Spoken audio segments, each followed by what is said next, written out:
La voix souveraine.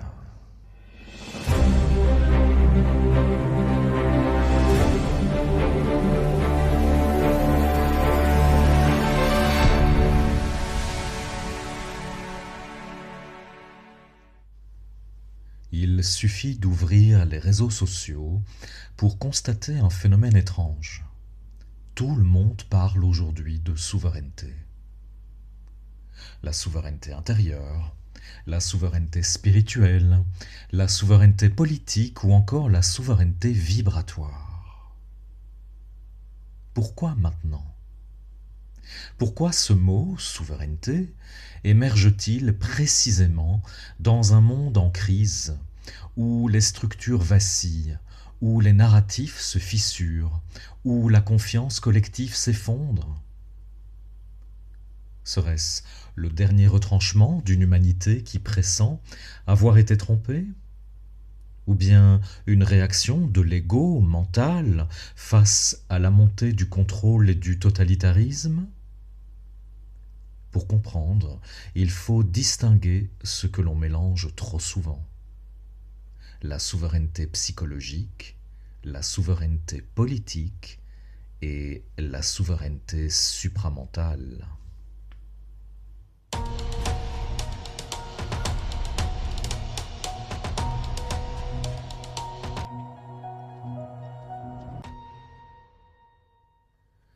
La souveraineté psychologique, l'illusion raffinée. La souveraineté psychologique est celle que l'on revendique intérieurement. Elle dit ceci : je suis maître de mes pensées, je suis souverain de mes choix, je ne me laisse plus manipuler. Elle peut prendre les formes séduisantes du développement personnel, de l'affirmation de soi, de l'éveil intérieur. Mais si l'on observe plus profondément, une question dérangeante surgit. Qui revendique cette souveraineté ?